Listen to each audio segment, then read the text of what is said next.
সবার জামা কাপড় ডিস্ট্রিবিউট হচ্ছে পূজার। দুইজন মিলে এখন দিতেছে সবাইকে জামা কাপড়।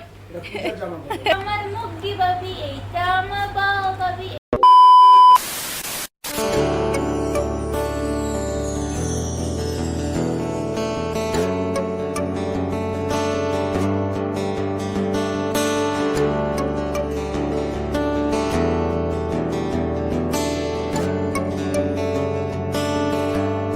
হ্যালো এভরিওয়ান, আমি সুস্মিতা। আমার নতুন একটি ব্লগে আপনাদের সবাইকে স্বাগতম।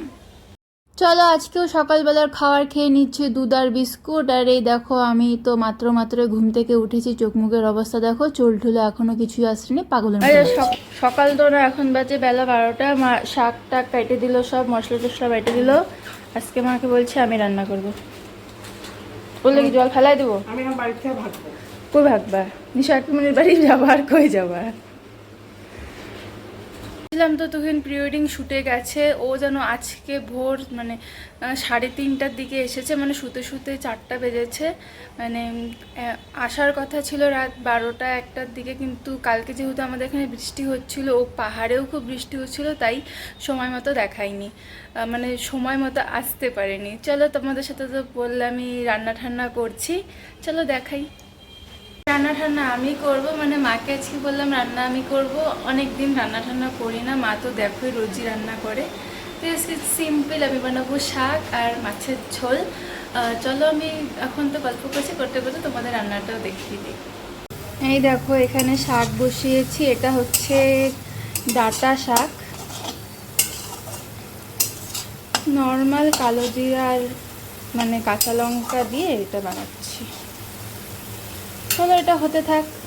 রান্না করতে এসে তো বড় একটা ব্লেন্ডার করছি, মানে মা না শাকের মধ্যে লবণ দিয়ে মেখে রেখে গেছিলো, তো আমি তো জানি না শাকের মধ্যে লবণ ছিল। আমি যখন শাক রান্না করছিলাম আমি আরও লবণ দিয়েছিলাম, এত লবণ হয়েছিল যে একদম লবণে পোড়া হয়ে গেছিলো। তার জন্য সেই শাকটাকে ঠিক করার জন্য আবার বেগুন দিয়ে বানালাম। এখন জানি না, মোটামুটি তো ঠিক হয়েছে। এখন সবাই খেলে বুঝতে পারবো যে এটা কীরকম হয়েছে।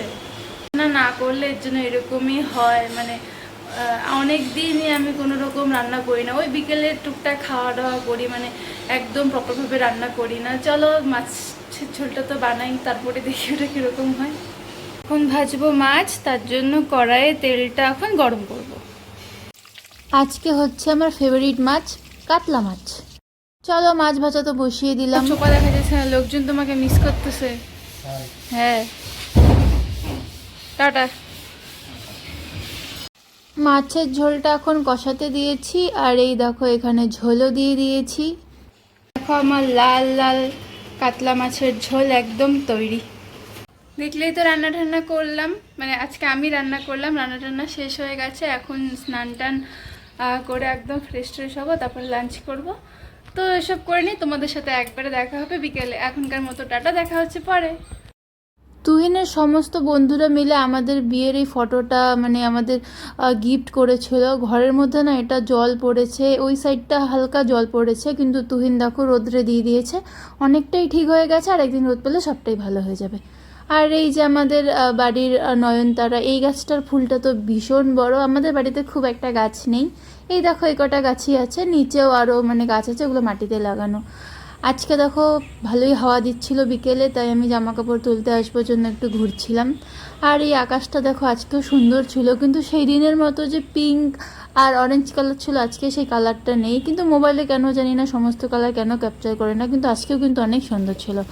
চলো জামা কাপড় তুলেই নিই এখন।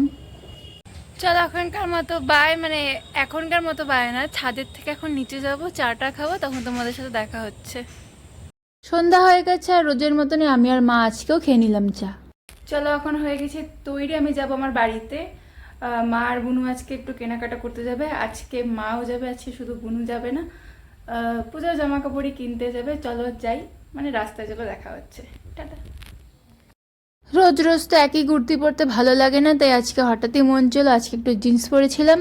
চলো এখন টোটোতে উঠে পড়েছি, বাড়ি থেকে যাই, তারপরে দেখা হবে।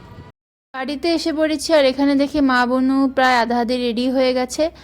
আর এখানে আমি একটু শয়তানি করছিলাম, বুনুকে বললাম একটু ভিডিও করতে। আর আমার বাবাও দেখো রেডি হয়ে গেছে, বাবা এখন মোবাইলে ভিডিও টিডিও দেখছিল, মানে খবর দেখছিল। বাবা এখন যাবে দোকানে। আর ঠাম্মা আমার জন্য অপেক্ষা করছিল আমি কখন আসবো। আসিস না, মনে হয় যে কতদিন যেটা আসে না। আমি বুনু মা তিনজনেই বেরিয়ে পড়লাম আজকে জামা কাপড় কিনতে। আজকে তুহিনের জামা, বাড়ির সবার জন্য জামা কেনা হবে, তাই আজকেও চলে এসেছিলাম আমরা স্টাইল বাজারে। চলো এখন ঢুকে পড়লাম মলে। প্রথমে এসেছিলাম জেন্টস কালেকশানে তুহিনের জন্য জামা কাপড় দেখতে, তারপরে আমার ভাই কৃষ্ণা ওর জন্য দেখেছিলাম। আর এখন কৃষ্ণা তুহিন সবার জন্য অপেক্ষা করছিলাম, মানে আমরা দেখছিলাম।